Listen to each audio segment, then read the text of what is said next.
Actor Robert De Niro has reversed course in a highly controversial documentary film. His prestigious Tribeca Film Festival will no longer feature a film called VAXXED. De Niro initially defended the decision to screen the film at Tribeca. But after mounting pressure over the weekend, the decision was made to cancel the screening. I have nothing but respect for Robert De Niro and Tribeca. I can't imagine what type of pressure came down that would make them pull a movie that they were obviously behind in the beginning. If VAXXED would have been quietly screened at Tribeca and been summarily ignored, I don't know what would have happened. But instead, news outlets were covering the fact that Robert De Niro himself had pulled VAXXED from the Tribeca Film Festival. That was a bad moment. That was a really, really bad moment. Working on VAXXED was extremely stressful. It was interviewing lots of parents and hearing their stories. So for when we heard that we got into Tribeca, I was so excited on behalf of them and us that our stories finally would be heard around the world. When we got pulled from Tribeca, it was just like a massive punch in the gut. The parents, yet again, have no voice. That was the worst 3 days of my life until early the following week. There was a bit of controversy, some headlines at the beginning of this year's festival when it was announced that this film called VAXXED would be screened. All I wanted was the movie to be seen. People can make their own judgment, but you must see it. With this controversy, probably more people will see this movie. Yeah, as they should, as they should. It was an extraordinary moment, and it really brings home how censorship works or doesn't work for the other side. They'd never confronted anything like this before. They'd never had to deal with a film like this, and they censored it. And the censorship caused it to explode. Everybody is now wondering about this movie that nobody wants you to see. Everybody learnt about VAXXED, and everybody wanted to see VAXXED. We get a call from Angelica Film Center that said, we want to screen your film this Friday. And we're like, this Friday? We weren't going to be screening at Tribeca till like 3 weeks from now. Can we at least go with the same screening date that we were planning on for Tribeca? And they said, no.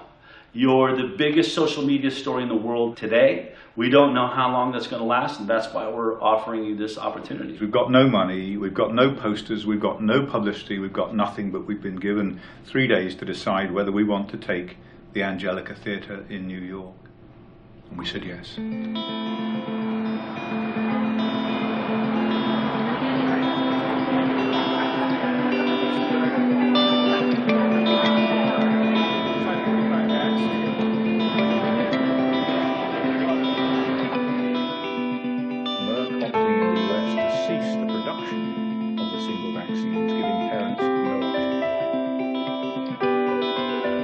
The experience at the Angelica was astonishing. People came in their hundreds and hundreds and hundreds and packed that theatre out for weeks. When the Angelica Theatre picked it up, the theaters were packed. People couldn't stop talking about it. And the amount of notoriety, this was a real game changer. The reception for the film was astonishing, and it just caught fire from that point forward. From that moment on, we were on tour, flying from one venue to another, Q&As. Stories are coming from the people of America. Premieres in each city. What was obvious very, very, very early on was the amount of parents that had watched VAXXED and then afterwards wanted to come up and tell their story. They'd say, I identified with your story. And they wanted to say, this happened to me. And the line for these parents with their stories got bigger and bigger and bigger and bigger. So I said to Andy and Dale, you do the whistleblower and answer all the questions on the science side and how you made the film, and I'll take the parents' stories. There wasn't enough hours in the day to be able to get these stories. It was obvious that we had a way bigger problem than we ever anticipated. Thank God for Periscope. Periscope, the most amazing thing that happened as we travelled around was Periscope, because what it meant was the world could join in. As long as there's a hashtag, and for this it was hashtag Vaxxed, people from all over the world could find that hashtag, they could press a button that said they wanted to follow it every day, and that's what happened. We knew that there were all these vaccine-injured families, like myself and so many other people that they hardly ever get to get out of their homes. So we knew that there was a real solid group of people that would be very interested in this movement, of allowing people to feel like they were there at the event. Our community grew and grew and grew and grew because of Periscope. It provided the opportunity for people to be there. We were live to the world. While we were hearing the story, the world was hearing the story. And that encouraged everybody to have hope and to keep going and to tell a story. We were exhausted. I mean, it just didn't stop. We were on planes every other day, going to a new theater, a new city. And I remember Polly was sitting there and she said, "We need a bus." Getting a bus of some kind to travel on the ground, to be with the people on the ground, was the way to go forward, because we were missing so many stories and so much time wasted just sitting in airports. In usual Polly form, I think it was like 14 hours later, she's like, "I found a bus." VAXXED has just bought an RV. Woohoo! You know, we were sitting there and she was like, if we painted VAXXED on the side of it, everywhere we went, there would be a billboard that the world would see about our film. Since no one will advertise, no one will give us any advertising, let's get a bus. The VAXXED van, the VAXXED RV is coming. Once I went live on Periscope and said, we're going to get this bus, Dell called me, you haven't even checked it out, did you check it out? Polly, did a mechanic go through it before you bought it? It's like, no, I just bought a bus. You know, it's kind of the way it all had to be. The main thing that mattered was it had a good engine and it only had 10,000 miles on it. And at this point, remember, we're only thinking of just traveling around and getting a few stories. We're never going to do the big nationwide tour that we have now done. Really grateful to you guys. Well, we're grateful for what y'all are doing. I'm a mother and a grandmother, and I know somebody that this affected. I watched it happen with my own two eyes. She was a perfect, normal little girl, and the next day, totally different child. We need to hear these stories of what we're doing. I want to hear from every person. Good job, brother. Thank you, thank you, thank you. The VAXXED bus is arriving. Billy is about to sign the back of the bus. Every single child, every person in America who has been injured by a vaccine in any shape or form, whatever vaccine it is, should sign this bus. Thank you. I've done that.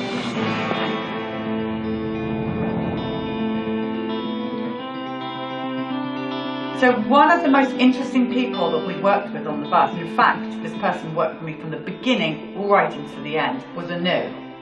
Anu came to us, but when he came to us, he didn't really believe that vaccines were the problem that we were seeing. I hadn't seen VAXXED the movie yet. The first thing that I really said to the team was, listen, I understand what's going on with this film and the MMR vaccine and its possible link to regressive autism, but I'm not sure if I'm completely on board with you with this idea that vaccines cause other damage. When we set out on the road to record stories, I think in the back of my mind, I thought I was going to get thousands of autism MMR stories. And it wasn't long, day 2, that we hit our first big eye-opening experience, which was Hannah Robinson. Yeah, I had all 3 Gardasil shots. I was on Christmas Day, I woke up and I threw up every 30 minutes for an entire day. And I never knew why until looking back. And she would get complaining with her neck hurting severely, and at school she would be texting me that her heart was racing, and when she climbed the stairs at school that she was like out of breath. After I started getting sick and we really started pressing them, saying we need to figure out what's wrong, they pretty much told us, do not come back. She single-handedly changed the mindset of the whole crew because she could talk. Unlike Billy, can't explain his injuries. She went through exactly what happened to her. Step by step, what happened to her, it started clicking in my brain like, wait a minute, there's something really wrong here. So here we had in front of us a young girl, beautiful young girl, in a wheelchair talking about how she had this Gardasil HPV vaccine, and the images of her really affected all of us. Her story really did change a lot of our mindsets. And by the end of that story, I was like, oh my God, I really don't know what's going on. There's something more to this. At that point going forward, we were in for way more than we bargained for. We were about to have an education that you just couldn't buy.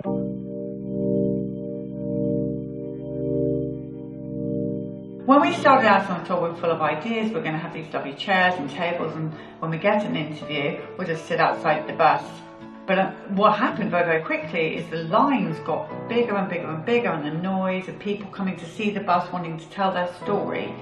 And so we moved everything inside, and that became the iconic place for stories to be told.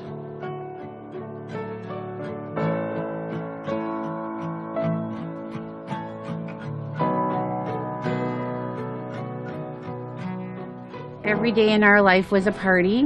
Every single day they were holding hands and smiling and laughing and looking at each other, engaging in each other. And we brought them in at 9 months and 4 days to do, we were doing one vaccine at a time. On June 25th, 2007, we brought them in for the pneumococcal shot.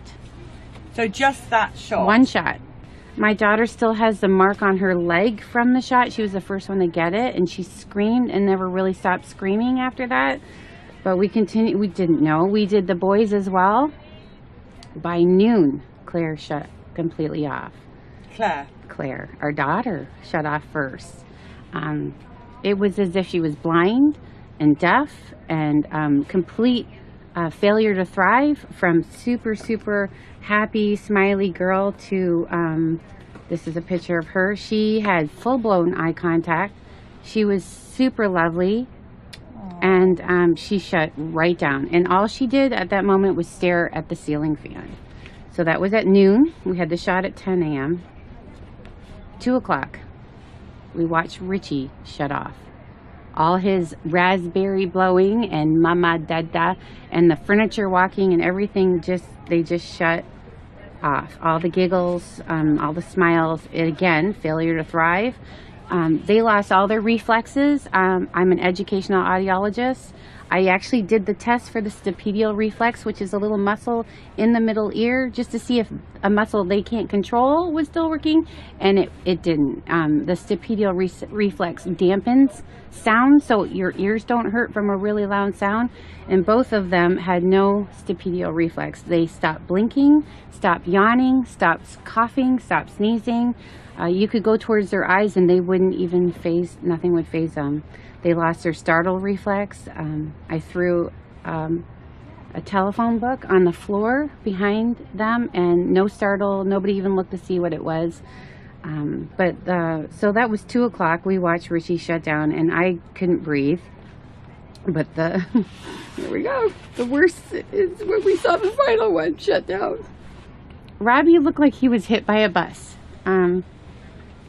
Robbie, from that moment on, had a stunned look on his face. If you asked or said his name, he still acted deaf and acted like he couldn't hear, although they did have normal hearing. I had it all tested. But he lost his happiness. This is a first year picture? First birthday. 3 months after the shot. 3 months after the shot. They were no longer engaged in anything or anyone. They lost their smiles. They just were in their own little separate worlds. They never held hands again. They never looked at each other again.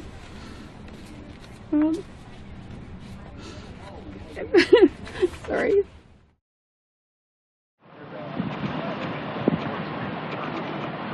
In a week, I'm going to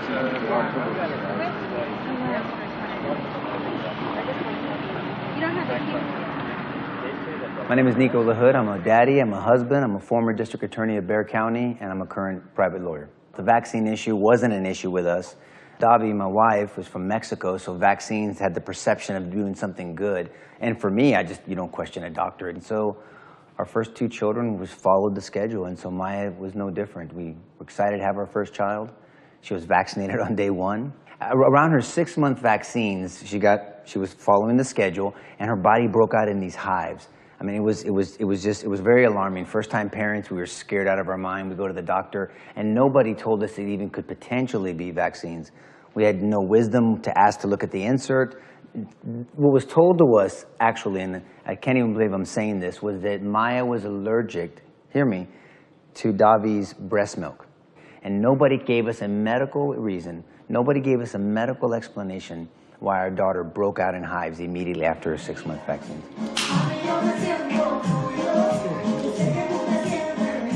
Michael's characteristics were awesome, and we had a video and picture of him making eye contact.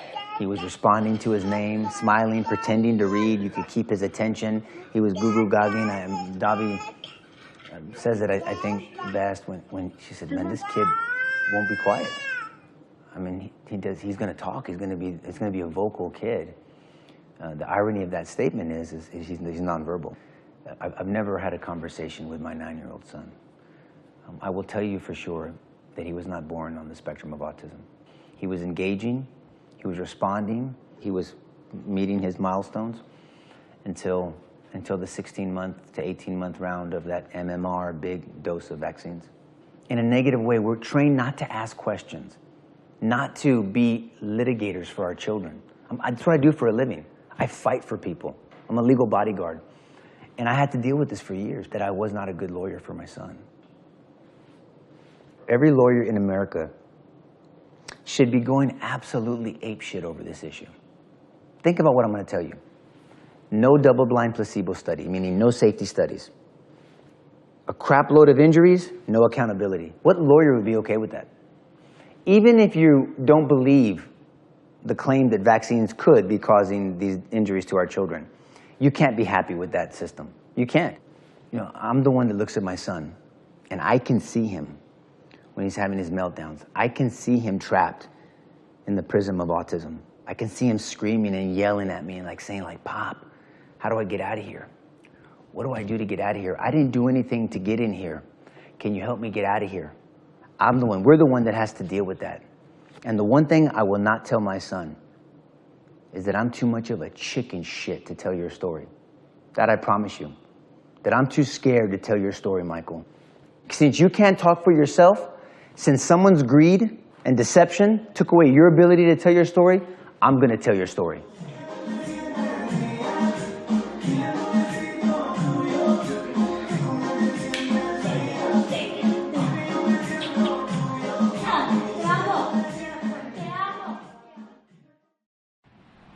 My son was healthy at birth. He was healthy. So at 18 months, he had already had his measles, mumps, rubella vaccine, at which point the damage became so apparent that Zachy just completely disappeared. He just left. And we were left with the shell that we're still dealing with. He had such a horrible bout of falls from the seizures that we were going to the emergency room so often. The doctor gave my husband a stapler and a staple remover to do it at home. I mean, is that better than a week of measles? My son would have been a football player.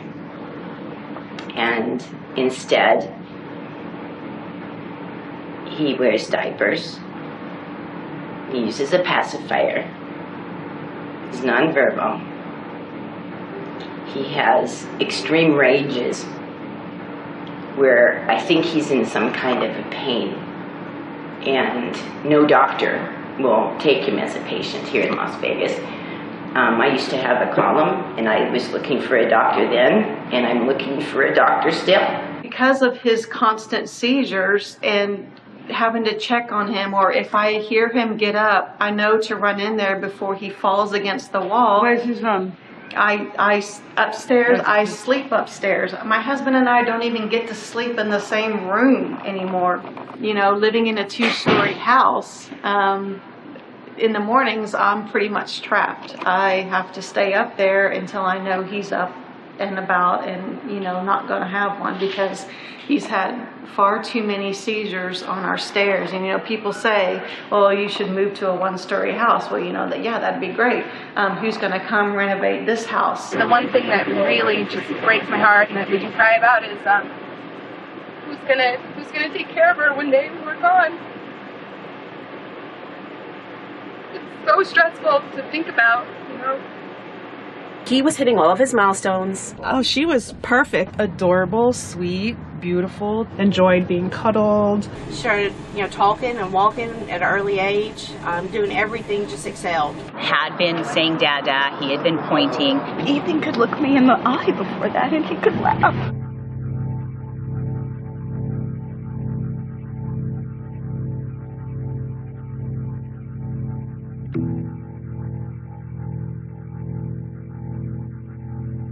Jamie was having fevers. Really high fevers, so we started having seizures. He's almost died on me several times. It was violent vomiting. He vomited. Projectile vomiting. Diarrhea. She was always crying. No medical solutions. Crying hysterically. Screaming. This type of scream that I'll never forget. She stopped talking. She completely shut down. Non-verbal.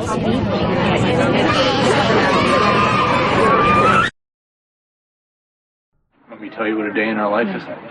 So you got, say, a 6 or 7 or 8-year-old child who's not potty trained. And at 2 or 3 or 4 o'clock in the morning, they fill their diaper. Well, you assume that's pretty uncomfortable, so they take it off. Pretty soon it's all over them. It's all over the bed. In short order, it's all over me. It's all over her. I'm snapping at her. She's snapping at me. We're both snapping at the kid, who is the only innocent party in the whole scenario. And the one thing that's conspicuously absent from that scenario is anybody who told you that shot was safe. They were all asleep in their bed.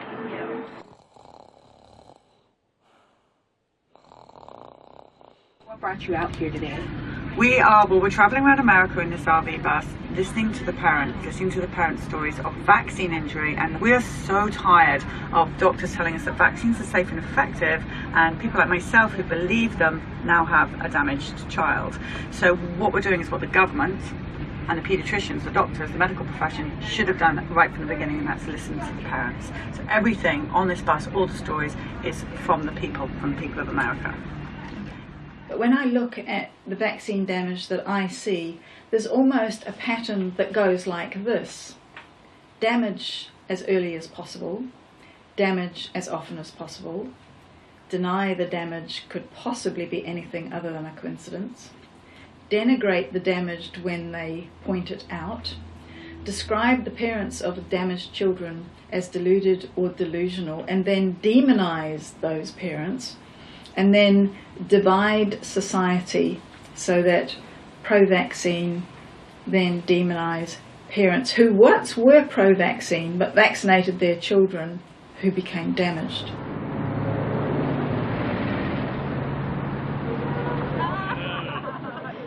My name is Dr. Suzanne Humphreys. I am primarily educated with a BA in physics, and then I went on to medical school and studied internal medicine and specialized in nephrology. What made me realize there might be a problem with vaccines was one of my own patients telling me that they were fine until they had that vaccine. So I investigated and found out that his kidney function was perfectly normal before he was given a vaccine, and he was requiring dialysis within a month afterward. I just felt like I needed to know the truth, and if the truth was that vaccines were safe and effective in doing what they said, then I would have been a primary proponent for vaccines. I'd be marching to the drum of vaccination. I just needed to know, were vaccines actually causing problems in my patients or weren't they? I couldn't stop myself from researching after that because there was just so much evidence and there were so many things that I was discovering while I was looking into the safety of vaccination that really blew my mind. And in a kind of a morbid way, I found it fascinating because history was being rewritten in my brain from what I was programmed to believe. So we were honoured to have Dr. Suzanne Humphreys come on the bus.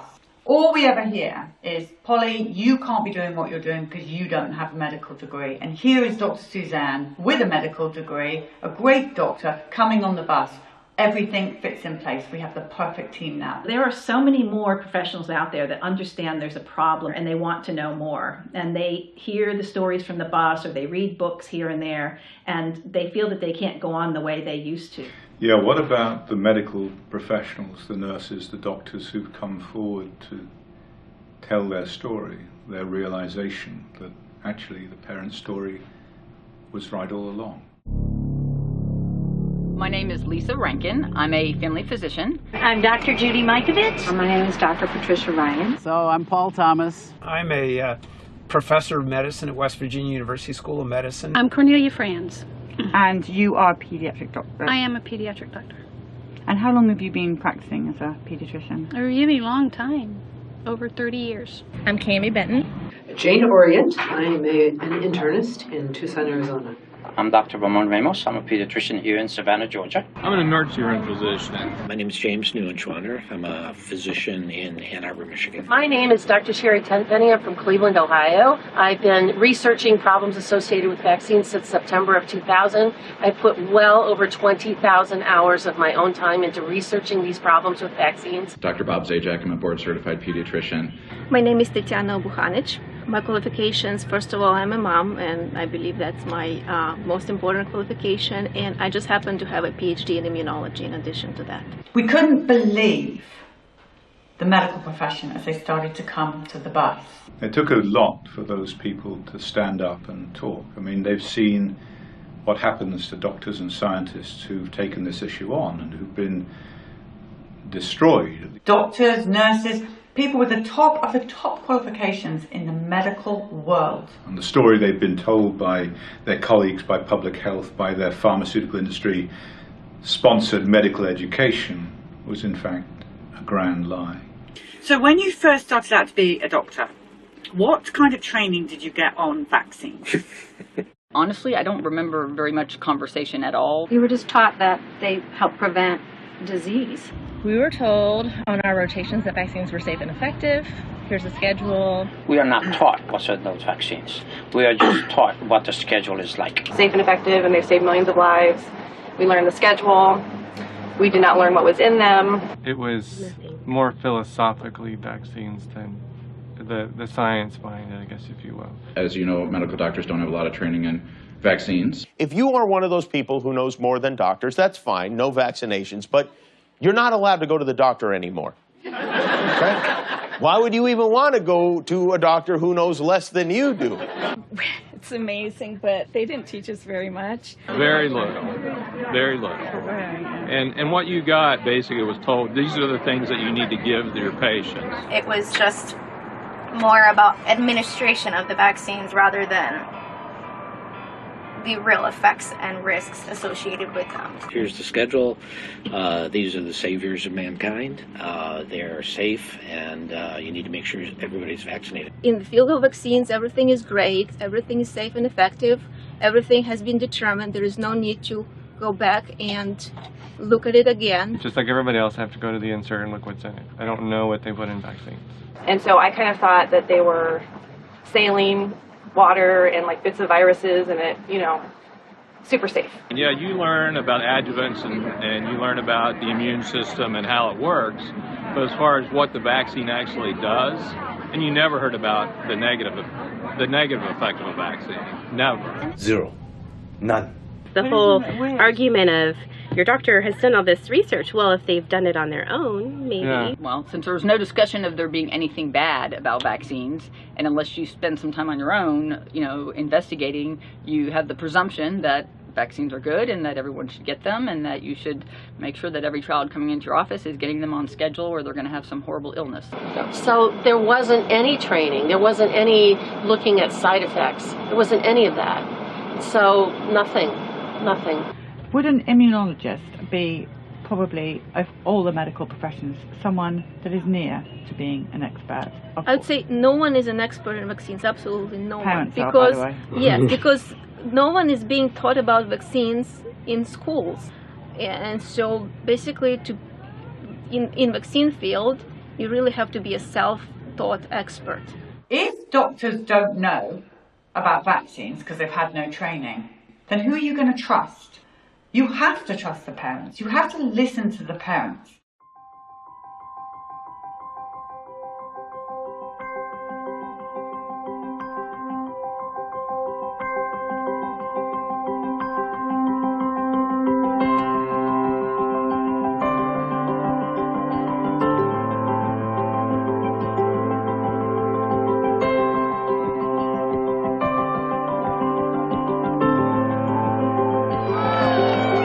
Wow, this is amazing. What are you going to do with this bus when you're done? Well, whatever happens, the parents are going to take back their freedom. That's right. Parents are now in control. Yes. The right people. That's right. See all those hearts? Yeah. See those right there? Yeah.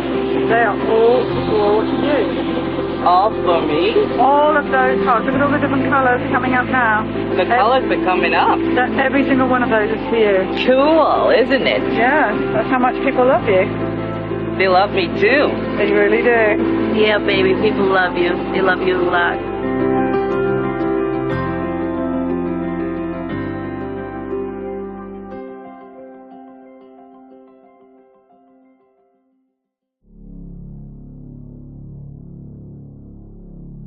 I predict that Gardasil will become the greatest medical scandal of all times, because at some point in time, the evidence will add up to prove that this vaccine has absolutely no effect on cervical cancer, and that the very many adverse effects which destroy lives and even kill serve no other purpose than to generate profit for the manufacturers.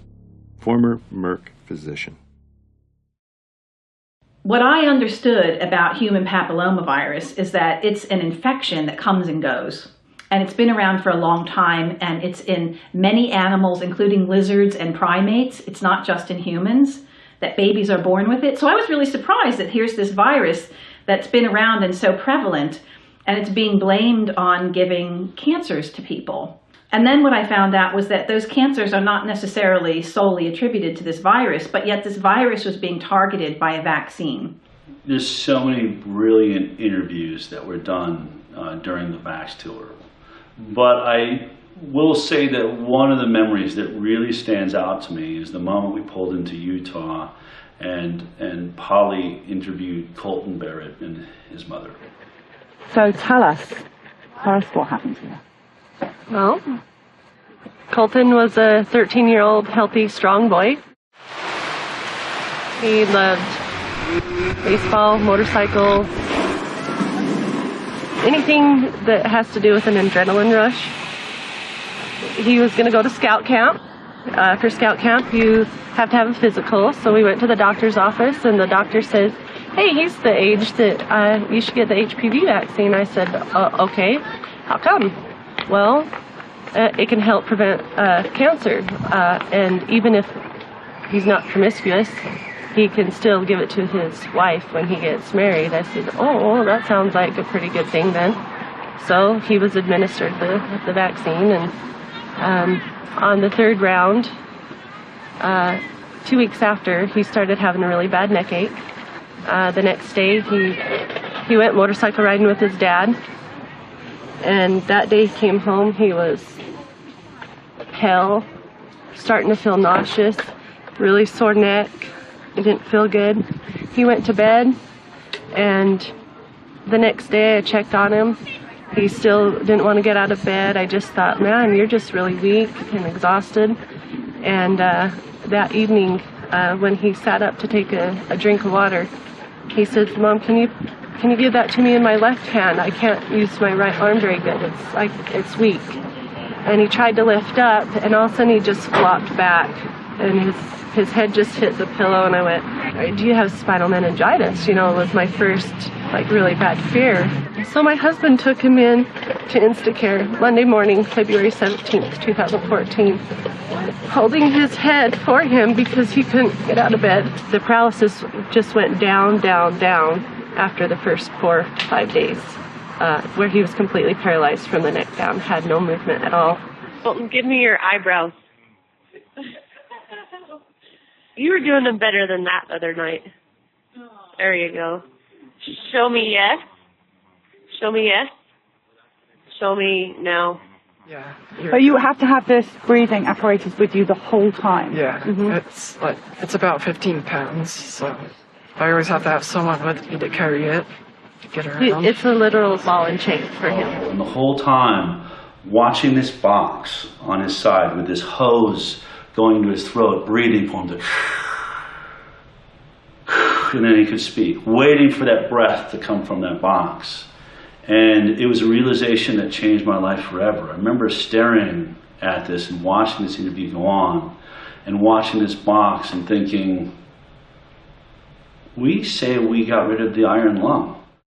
His right arm is completely paralyzed. His left arm only has minimal function now. And he's lucky he's regained his legs and his core strength.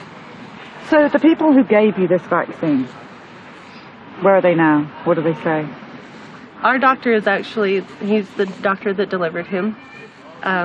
He's just a family practice doctor. I still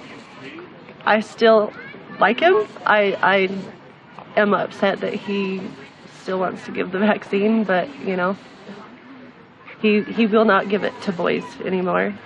He's cautioning on girls to give it to girls, but. So he's not going to give the HPV vaccine to boys? Correct. Colton, do you just realise how many boys that you just said? It's good he's at least not doing it to boys, but lots of girls can still get hurt. All right, so let's start by talking about your life before Gardasil. I was more artistic. I wasn't into sports, although I did like to go jogging, do exercises whenever the weather was nice. Let's see.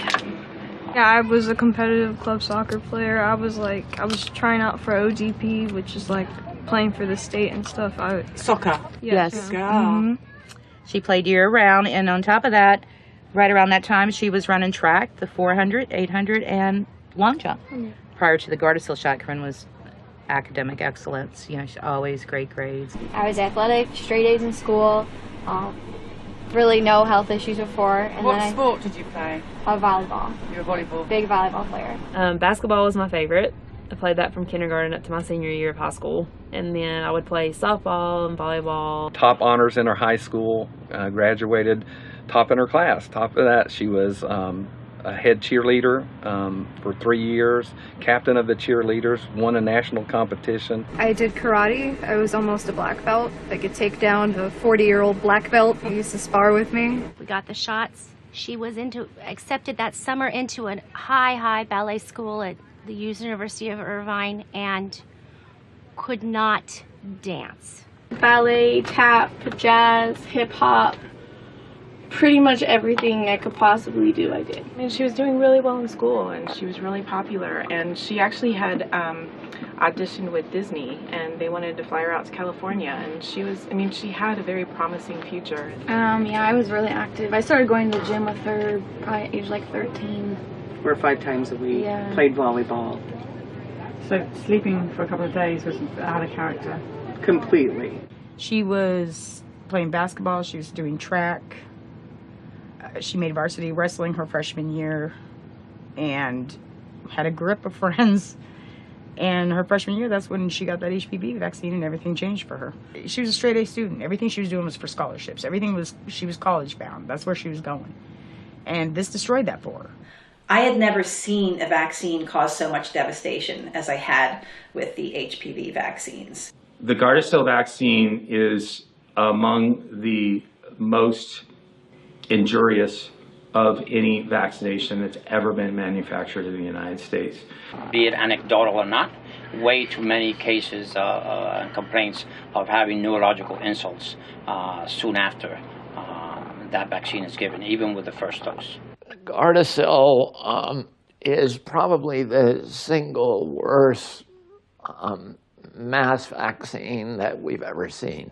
So what we were seeing was these really high-functioning teenagers ending up in wheelchairs, and some of them actually ending up dying or killing themselves. And I don't think you can ever justify that for an infection that comes and goes, that causes very little disease in and of itself, and something where Pap smears were doing such a good job.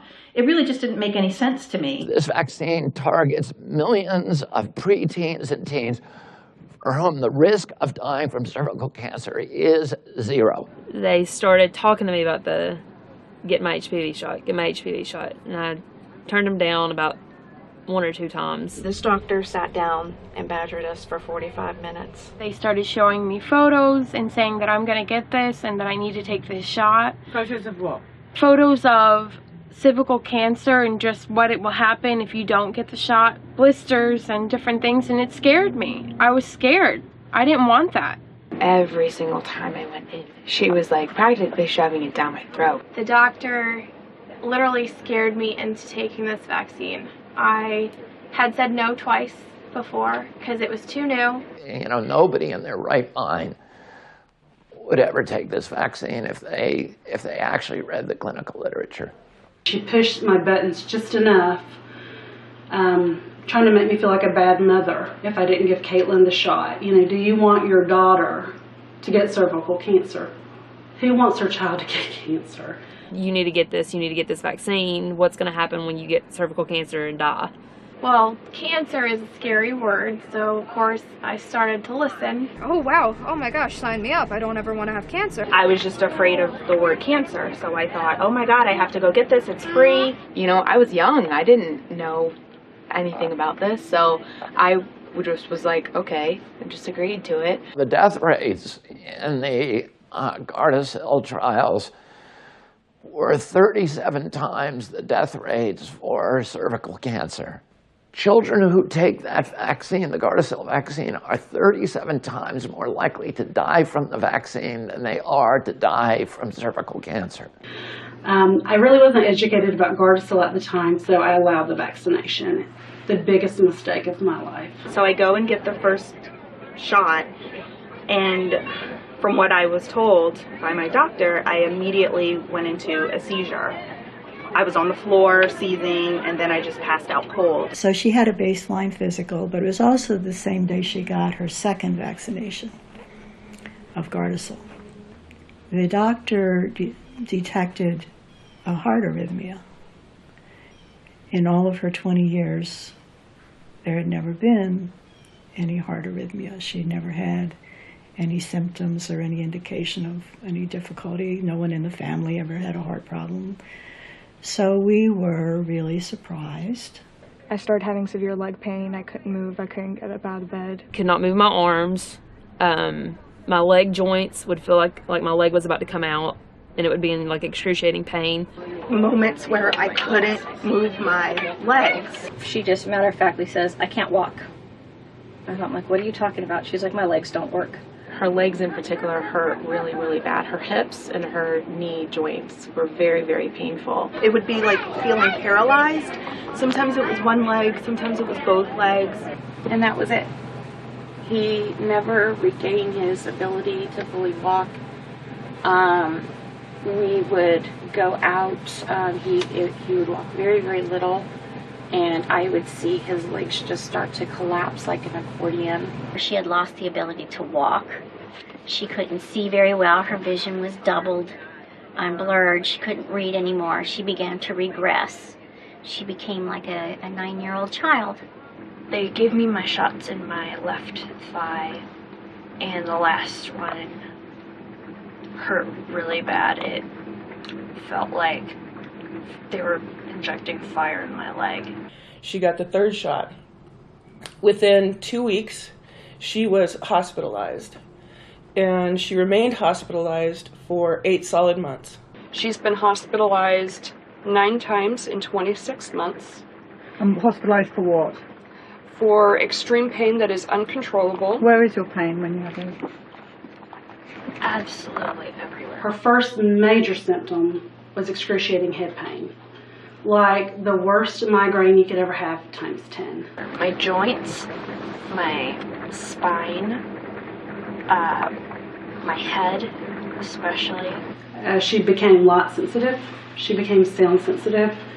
She had to be in a dark room. Really, really bad migraines and dizzy spells and fatigue that was so severe that she couldn't even get out of bed that day.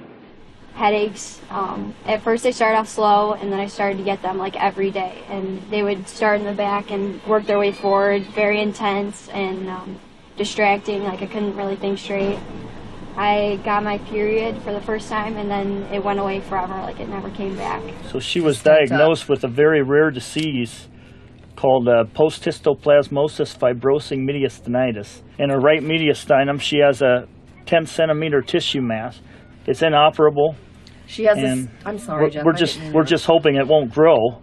We don't know. I mean, we're taking it day by day. It's by all her vitals, so they cannot do any operations to try to take it out. She came down with pneumonia, bronchitis, 2 ear infections, a sinus infection, a throat infection, and constant thrush. So much pain, right, even now. And I just wish someone would reach in my back and rip out my spine. I cannot take this anymore. This is an NJ2. What it does is basically it goes up my nose and down my throat, and it goes past my stomach into my jejunum, or the first part of the small intestine, because my stomach is completely paralyzed. Your stomach is paralyzed? Yes. The NG2 wouldn't work, and we had to be put on a port for nutrition, which she was on for 3 years. 3 years. The child never ate a meal for 3 years. And if that wasn't bad enough, then she had suffered enough pain, and she had this excruciating long bone pain in her legs. And we would have to ice her legs down to give her relief. And she was miserable. She was just miserable. And she would say to me, she'd say, I want to go home. And she'd be in this house and she would say, I want to go home. And she was talking about to be with the Lord. I went in for a gynecologist appointment, got a pap smear, and they told me it came back abnormal. And I immediately started freaking out because I've never had one abnormal. Very few doctors have ever heard of it. Nobody knows how to treat it. Anything they prescribe, she's a guinea pig. She's the initial guinea pig. So they put her on an immunosuppressant and itraconazole, which is a antifungal medication. I'll dump some of them out. This is what it looks like to be on Gardasil. The aftermath of it. And this is just one bag. We got about 15 more at home. I said, okay. I said, so what does that mean about the abnormal cells? And she said, well, they're precancerous. And I said, cancerous for what? And she said, cervical cancer. So we have to worry the rest of her life if the inflammation in her body is going to make that mass grow again. I should have never got those shots because in my mind, I knew that they were what gave me HPV.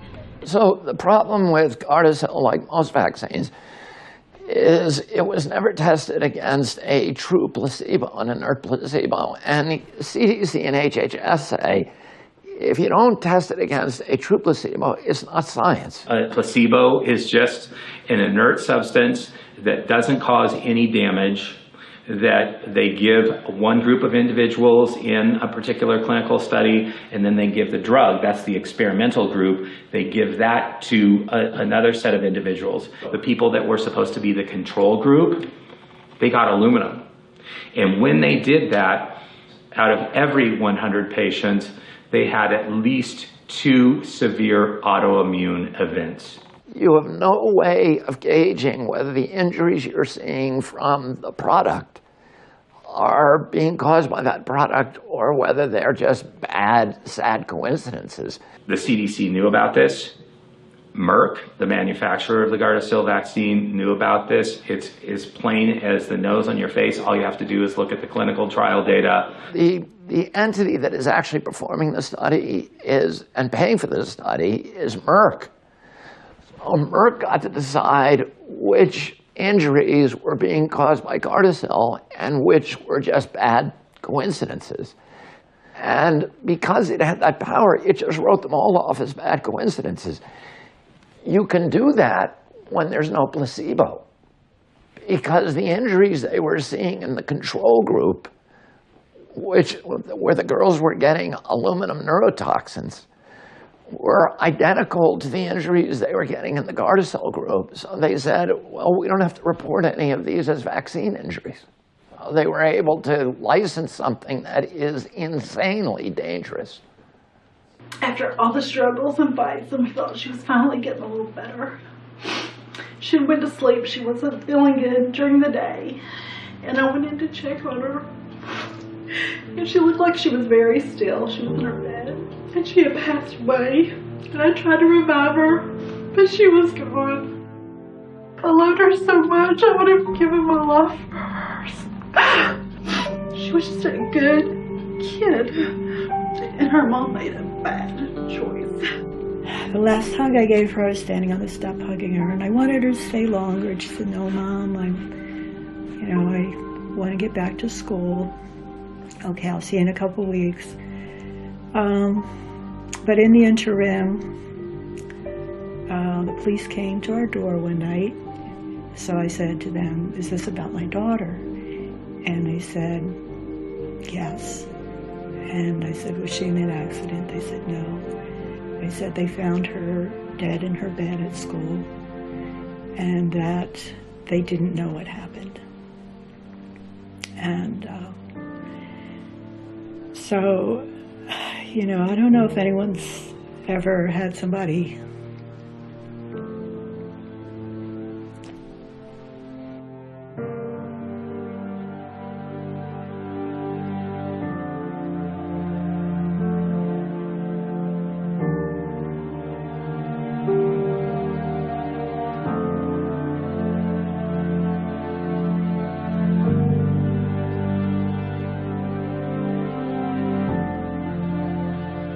I think if there was one vaccine that should be eliminated out of the schedule immediately, and there would be absolutely no ramifications, no problems with diseases cropping up and people dying, that vaccine has to go.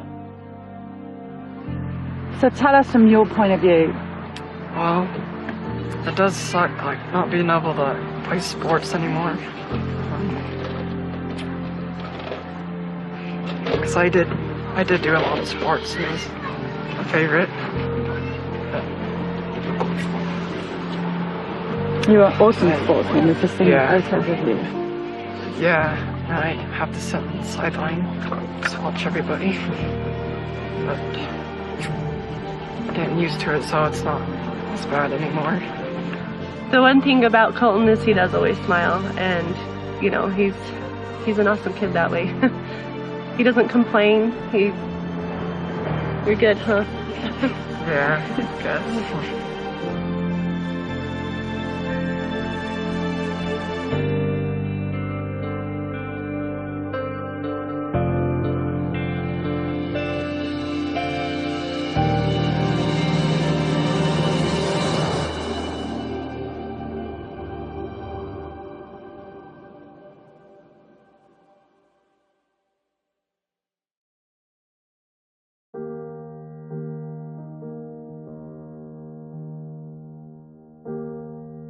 We're doing this broadcast in memory of these babies who have passed away.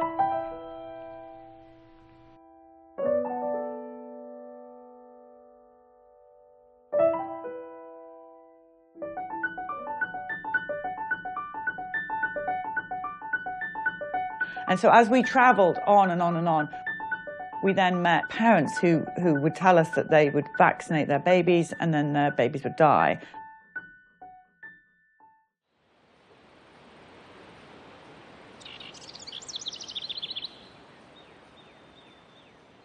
I walked up to kiss him goodnight. It was 12:06 in the morning, and I kissed his cheek, and it was like an ice cube. And I just started screaming to Bryce, he's dead, he's dead. And everything that I know how to do CPR. I'm certified in this. I just stepped back and screamed. And Bryce walked in and just grabbed him and ran. I grabbed him, I get in the car, I'm trying to do CPR while I'm driving, and it's raining. And I just pulled to the emergency room, and Brandon said that he's dead. And they started working on him. Epinephrine, they gave him all these shots, and his body was just swelling from all the medicine they were trying to give him to get him going again. There was never anything again. Reed Mason. Where's Mason? Where's Mason?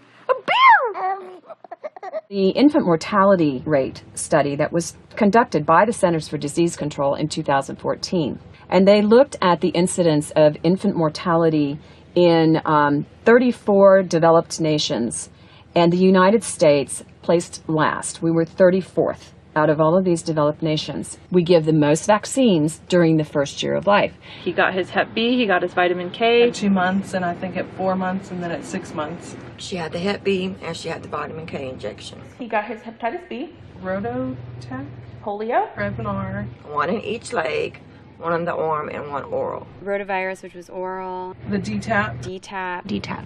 Well, when we went to get him vaccinated, he had just been hospitalized for RSV. And when we went in, I said, I don't feel comfortable with him being vaccinated because he's just been so sick. I think that we need to wait. And the pediatrician looked at Bryce and I and said, if you don't vaccinate your son, who was born at 35 weeks and is a premature baby, you're signing his death certificate for this whooping cough. Well, that's when the doctor told me he was going to go ahead and vaccinate her, being she was there. And I did ask him, because it was 2 weeks early, if it was okay. He said, yeah, it would be no problem. This is the day that she had the vaccines. This is before we left to go to the doctor. So we were just about to go. Yeah, and this is her the very next day where she started running the high fevers. I mean, we could see there was something not right. I never second guessed it that I shouldn't vaccinate them. But at that appointment that morning, as I was laying him on the table to get him vaccinated,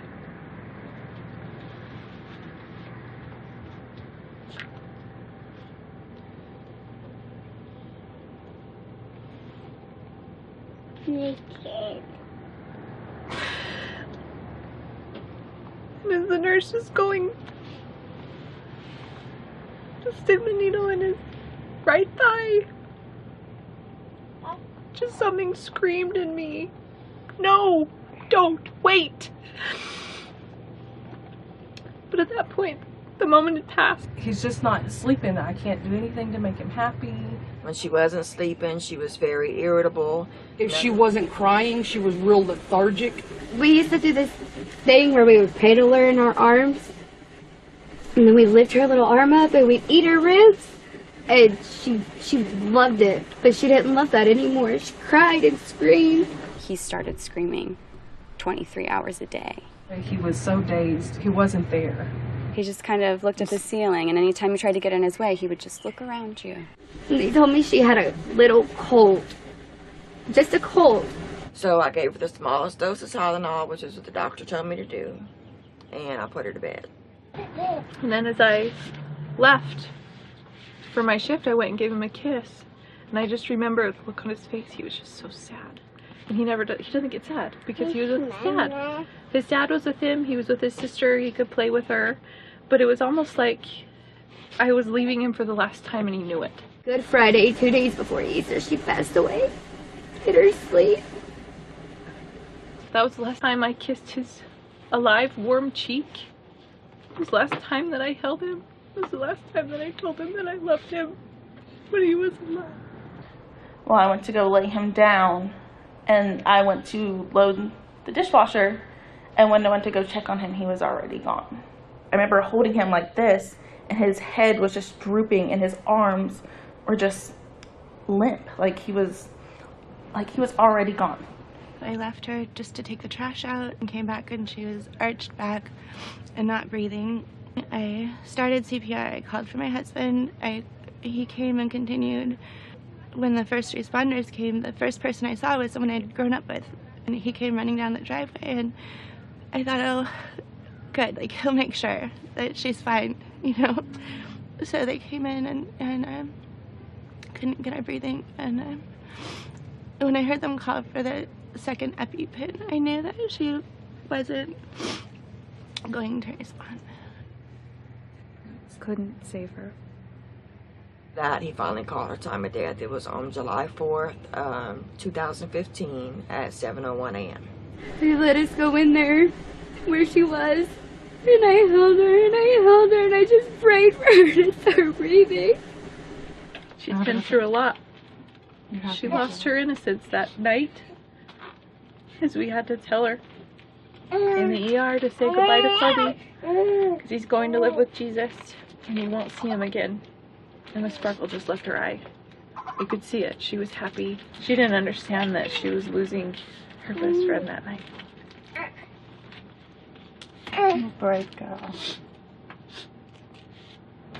And you will see your brother again. We leave the hospital, we get home with my parents trying to talk about funeral arrangements, and cops come knock on my door. The police wouldn't let us go home without them. They had to escort us home. Child Protective Services, whenever something like this happens, they're automatically there. What are y'all trying to say? Are y'all trying to say I did something to my baby? They took our son's crib and mattress out of the house. They took pictures and took her dose of Tylenol that I gave her, took her last feeding that she had. Looked in every cabinet, woke up our other kids, asked them questions. They treated us like we did it, like we killed her. And that hurt. They couldn't find nothing, and they labeled it SIDS.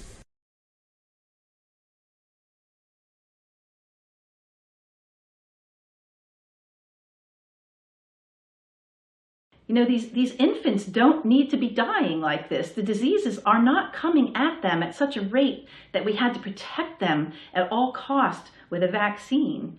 You know, when people tell me vaccines are making children healthier, really, I look at the hepatitis B vaccine. Hepatitis B for a newborn whose mother doesn't have Hep B makes no sense. It drives me insane. Why is that a vaccine for young children?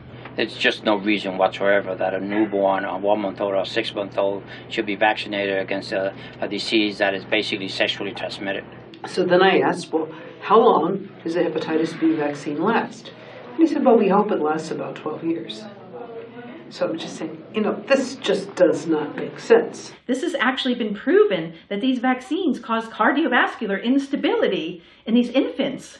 And so all that aluminum that you've just given in these killed bacterial or viral vaccines is having a profound inflammatory effect that's killing them. You look at the packet insert, you even look at the literature of the National Vaccine Injury Compensation Program. They compensate for death due to encephalopathy and encephalitis. It causes death, and they admit it. Because you don't vaccinate in the first year. Right. Do any of you, have you had any SIDS? No. Bam. Wow. The second Mason was vaccinated, his life changed and ended. And with Oliver, who is our son that was born 2 years later, he actually got whooping cough. And he's still here today. Right.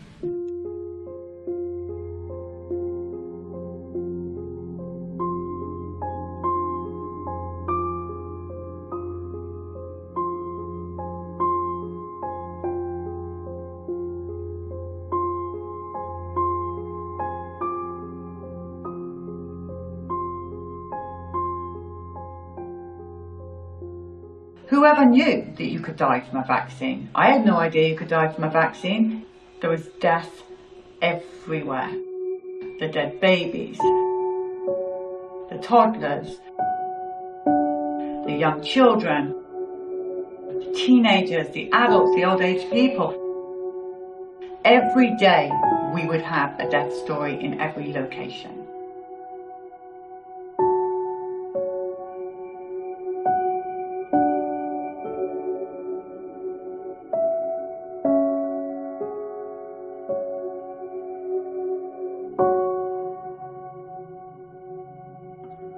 I found it really difficult to be on the bus and even listening to the stories. We were utterly mentally exhausted and our hearts were breaking and we felt like our souls were being ripped from us listening to the utter devastation. I actually had to tune out some of it because my heart couldn't hold all of it. It was just too difficult to carry these stories around in my head and my heart.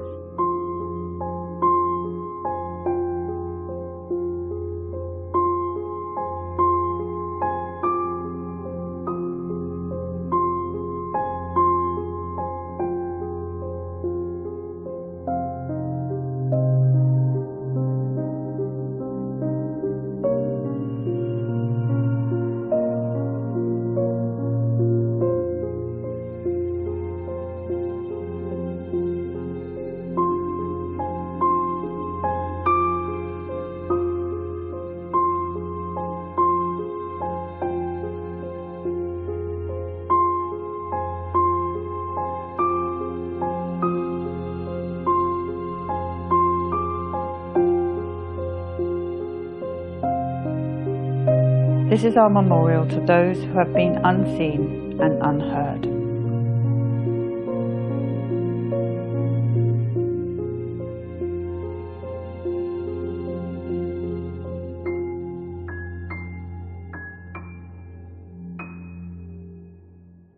Public health emergency is in effect in New York City this morning in response to the rapidly growing measles outbreak. Measles outbreaks are rattling regions of the country again this year. I've studied measles since 1990 intensively. It's a fascinating subject. And measles was becoming a dramatically milder disease in a very, very short space of time. During the 1920s, it was a major killer of children, 1,200 per million during epidemics, and that fell precipitously beyond that point, to the point where in the single vaccine was introduced, there'd been a 99.96% reduction in case fatality rate. It was becoming dramatically milder.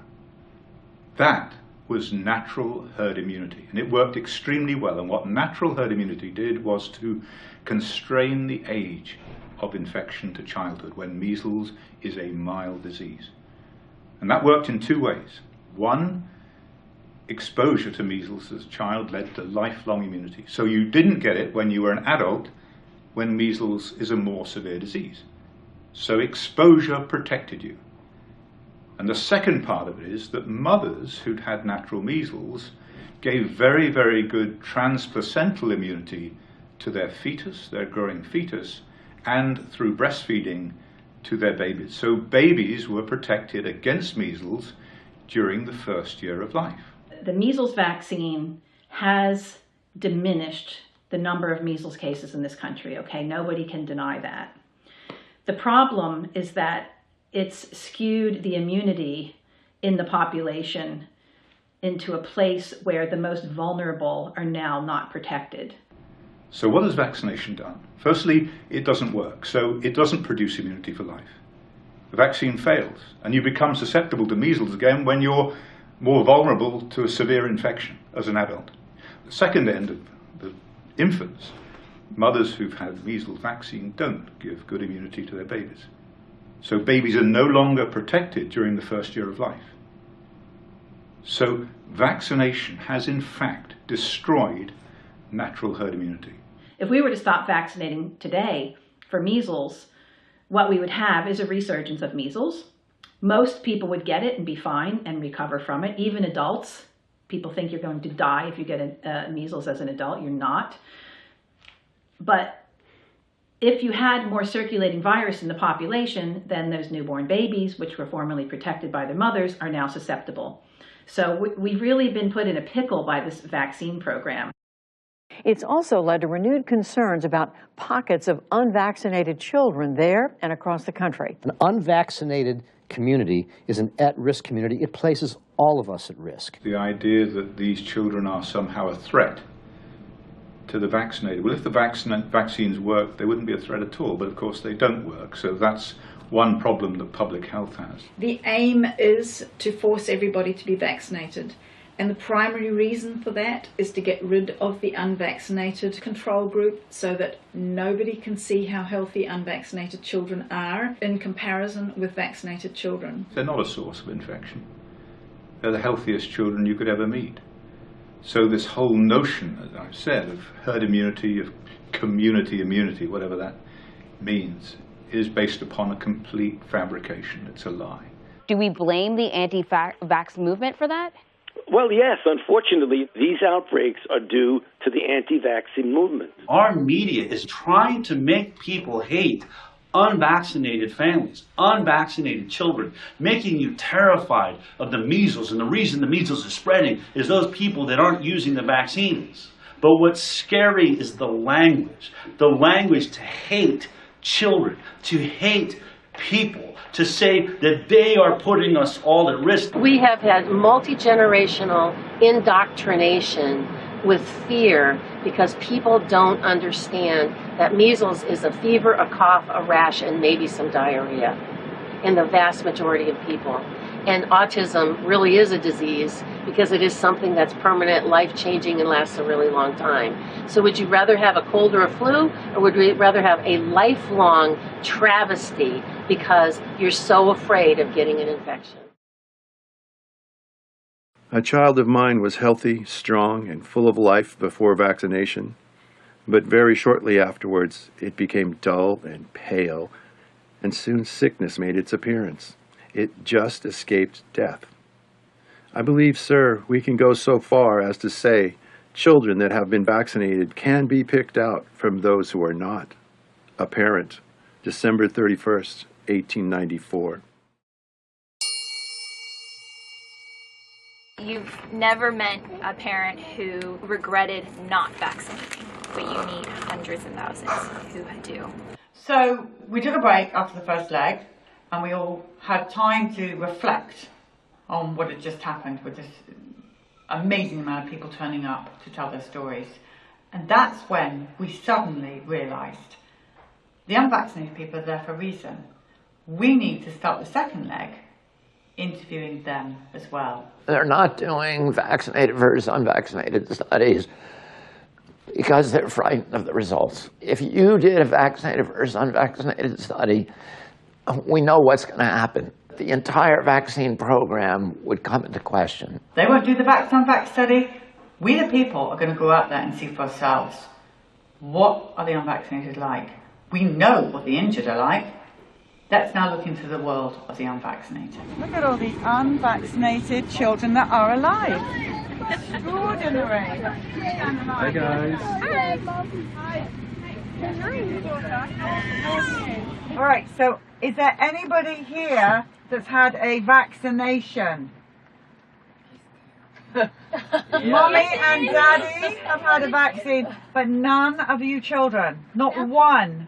I mean, they have amazing immune systems. When they get sick, we get over it in one day. Both of my kids are really, really healthy. Health-wise, she's insanely healthy. I mean, she never gets sick. They're both insanely intelligent. Their health is ridiculous. And they recover fast from things. My kids are super healthy. They are very healthy kids. They have traveled to many places. My kids have gone to Nicaragua. You can't get more third world country than that, trust me. With no vaccines. With no vaccines. I have super healthy, great, unvaccinated kids. How is all your health? Well, we're all healthy, and we've never been to a doctor for any reason except a broken arm and a neuromuscular injury. I have 3 grown children. They're all grown up. And did you vaccinate your children? No, I did not. They're all completely unvaccinated. I can probably count on one hand how many times they've had to go to the doctor in their entire life. I have 15 or 16, I can't keep track, 15 or 16 nieces and nephews, and none of them have received vaccines, and they're all very healthy kids as well. 10 grandchildren, 4 great-grandchildren, 5th one on the way who will not be vaccinated either. They're all extremely healthy. They're all so healthy. It's like they don't have asthma. It's like they're not sick all the time. They get a cold and they get over it. Every time we've been in a situation where my kids have the same thing that the kid next door has, their symptoms are night and day. They fare so much better and heal so much quicker. I've probably been sick once this year, and it was just a cold. I had a stuffy nose, and it lasted for like 2 days. Even his friends who are partially vaccinated are sicker in general. My kid has missed like maybe a handful of days from kindergarten to 6th grade. My other friend who has a daughter who is also unvaccinated, I saw her at school, and so I kind of whispered to her, I'm like, so how many days of school has your child missed? And she went, and I said, mine too. It was so blatant that these children were super, super healthy. I had never seen health like that. I didn't know that health like that was even possible, not needing antibiotics in one's entire life. I've never had an antibiotic in my life. 48. 48 years old, never had an antibiotic, ever. He's 16 years old, no allergies, no rashes, no ear infection, no colic, no antibiotics. She's never had an over-the-counter medication, not once. Neither one has ever had a shot, Tylenol, aspirin, antibiotic. No antibiotic. Neither of them, apart from that, have had any antibiotics or any meds. She has never had an antibiotic. My daughter had an infected toe, and she had antibiotics once for that, but that's been it. People that I know that do vaccinate, I know their kids have more, seems to me, more health problems. I mean, my kids don't really have any, like definitely no chronic health problems. They've never been on pharmaceuticals. They've never needed you know, they've gone to the doctor for broken bones, which is why it's one thing I like doctors for. The totally unvaccinated kids are always the most healthy ones. So my daughter also had like 3 ear infections before she was 6 months old. After that 6-month appointment and we stopped, she hasn't had one since then. Nothing. She was perfectly healthy. Robust health. Yeah. She's never had an ear infection. Neither of them have, actually. What about ear infections? No. Because you're 14, you must have had at least 1 ear infection in your life. No. My daughter is now 12 and has never had 1 single ear infection. Ear infections? No, none of my kids have had ear infections at all. Whatever. No, none of them. See the number of children in these unvaccinated populations that have never even had an ear infection. I mean, I can't imagine that. My son was a walking ear infection. All we did was toss antibiotics down his throat in order to keep the ear infections at bay. And now you have these children who are unvaccinated, and the significant, large proportion of them have never seen an ear infection. That is just nigh into incredible. I mean, our expectation was that these children were going to be constantly sick, that their immune systems were just not supported. The reality was completely the opposite of that. You have no vaccine at all? Never. I'm in my 60s. I've never been vaccinated for anything. Anything at all? No, and then I had 2 kids that are now 28 and 30, and they were never vaccinated. This is Palmer, he's 6. He's been sick maybe 4 days his entire life. Never had any mumps, measles, chickenpox, Eczema, asthma, ear infections, ADD, ADHD, no ma'am. autism, ADD, ADHD, peanut allergy. Does he have eczema, allergy, ear infection? Just big, strong muscles. And a really smart brain. I could see the difference in kids. I used to be a kindergarten teacher, so I know what kids, you know, should look like and what they are looking like today.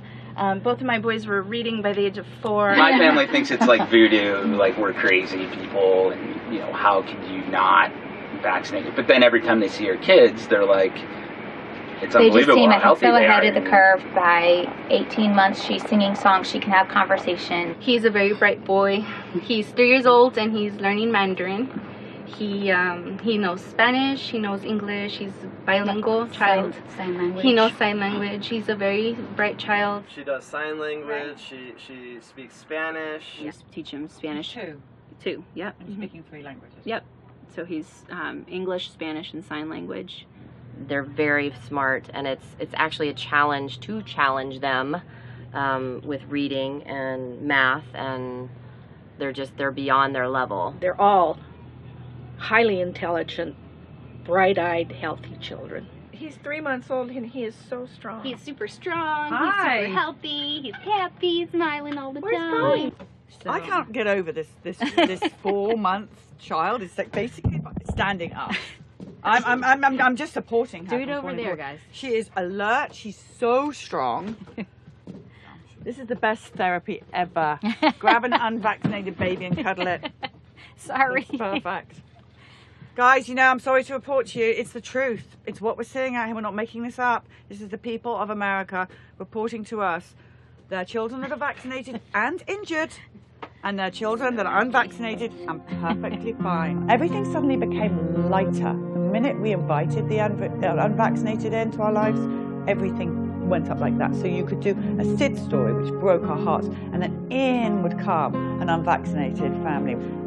And it was not long before we could see that their story is the same over and over and over again. Just like the vaccine injured, it's the same over and over again. Doing this for 15 years now, I'll share with you that the vaccinated kids are the sickest.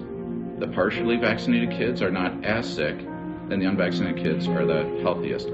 I've been in practice long enough that I can actually tell you that the unvaxxed kids are healthier. I can also tell you that if the unvaxxed kids are a problem, then according to what's out there, there should be a lot of hospital admissions for my unvaxxed kids getting those things.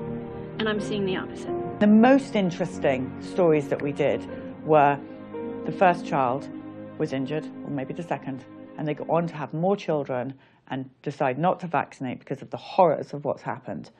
And the difference between their unvaccinated child, the same parents, same everything, is that unvaccinated child is 100% healthy. Yeah, I have quite a few patients in my practice who have 2 children, and those are great controls because most of them didn't figure out right away, so their child got some vaccines, but they all stopped it fairly early on, and there's a huge difference between the 2 children and the level of how they were affected. But I mean, if you start looking and pulling in all those people who have that same experience, I think you're going to see the same thing across the board. The level of that second child and how they're affected is going to be much less, if at all, compared to the first child who was completely vaccinated. Now, did you work this out in time for your next child? Oh yeah, she's not vaccinated. At all? Absolutely not. Not vitamin K, nothing. I know it's not vaccination, but nothing. Nothing. So how is she? Fantastic. She is she's completely typical, beautiful, smart, caring for her brother. She's been on 1 antibiotic her whole life. She's a picture of health. So your other 4 children have no vaccines? No.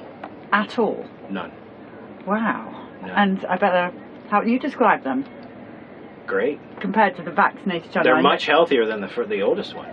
They fight disease faster. My 4 unvaxxed kids are far healthier than my vaccinated child. She, when she gets sick, she gets sicker than the rest of them and more often than the rest of them. She's down for longer than the rest of them. Whether that's vaccine related or not, I don't know, but it seems to be an awful coincidence. I was in the ER with my oldest all the time, and these 2 are never sick. When my boys were little, we also had a lot of asthma and breathing treatments and antibiotics over and over and over. No ear infections, but all of those other things. And these girls don't get what and your these girls, no. She's never needed anything, and she's 2 years old. By this time, this child had already been at the hospital. He had, had dozens of antibiotics. Lucas is the only one that's completely unvaxxed. And it's interesting, he's our healthiest child. He has never been sick, never even so much as had a cold.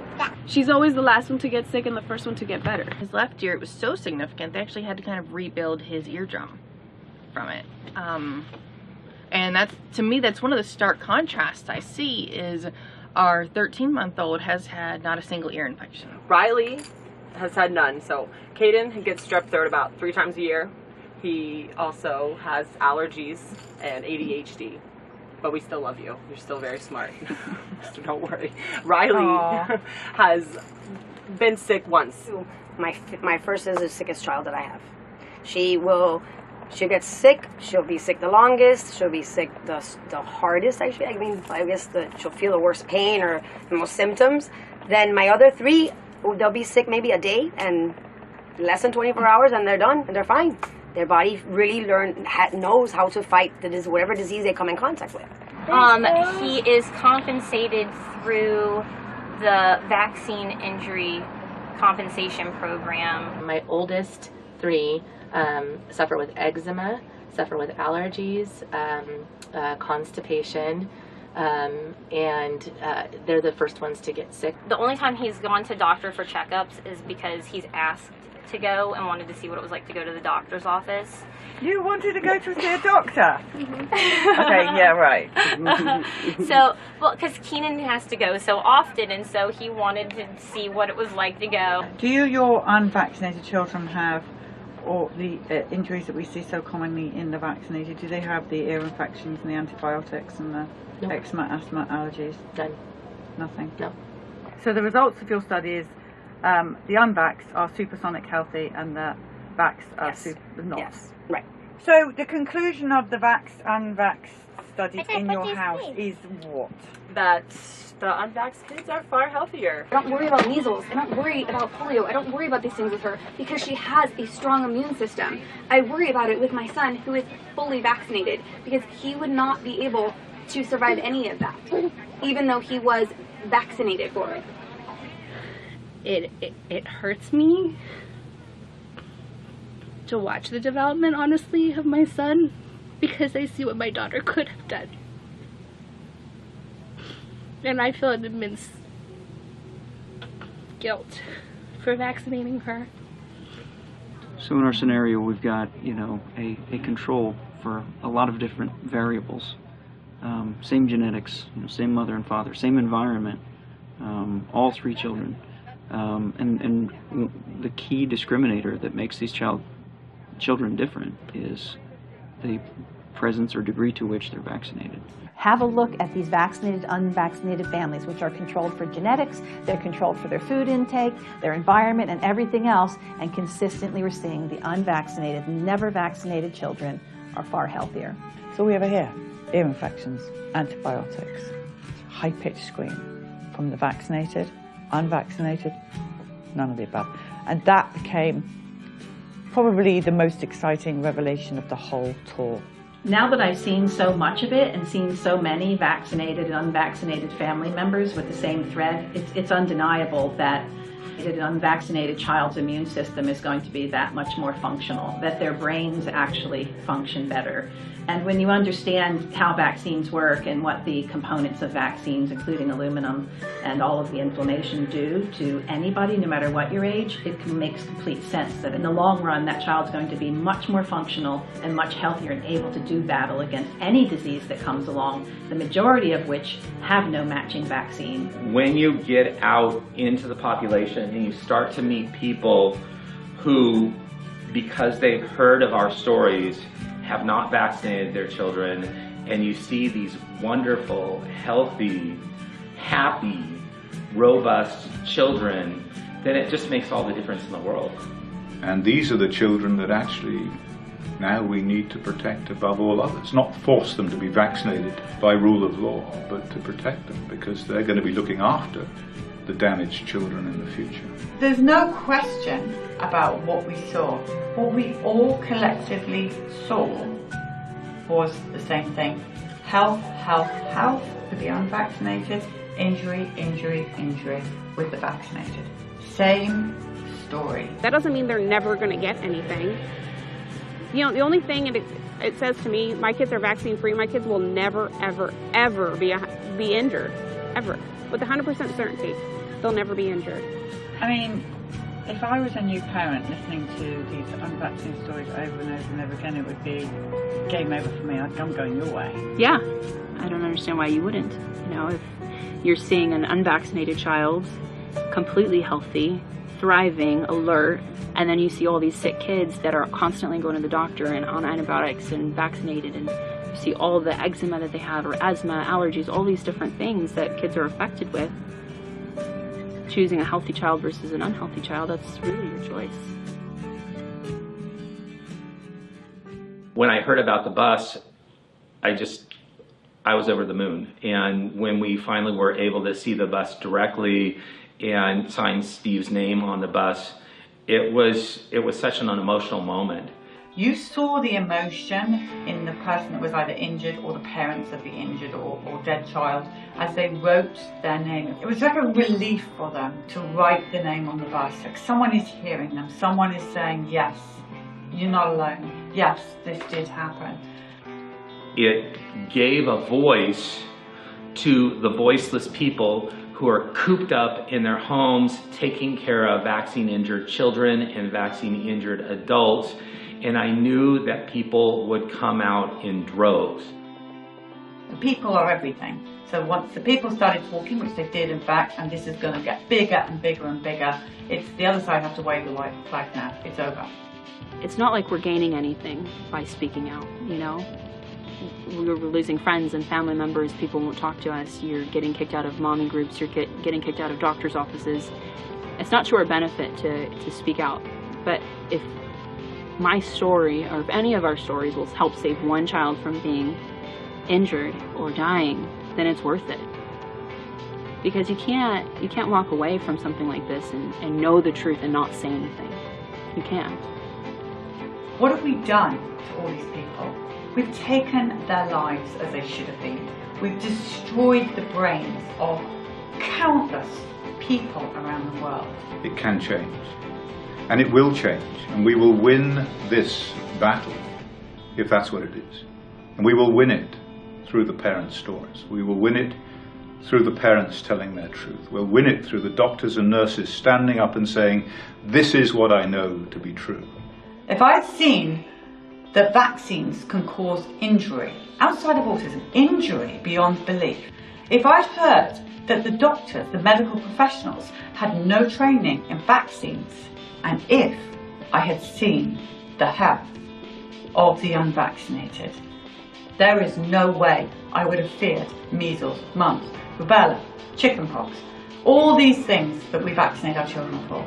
I wouldn't have feared them. VAXXED, the film, will get a lot of credit, but the greatest credit, I really believe, to this movement and the change we will one day see will be owed to those parents out there, to those that told of their injuries, that were no longer afraid, those that brought their unvaccinated children and their stories forward, those who were brave enough to tell their story, that moved others to come and tell their story. And now all over the world, people telling their stories. That is the movement. That is what really happened. That bus, this tour, the people's story is what has changed the climate and the discussion around vaccines. And we'll look back at this experience in 10 years' time and we'll say, what were they thinking?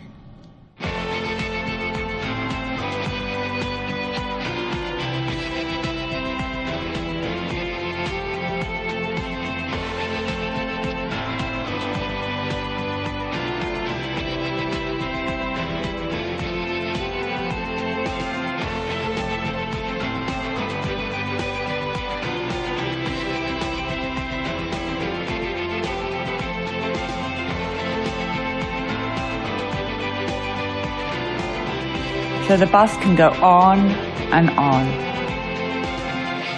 We've only scratched the surface.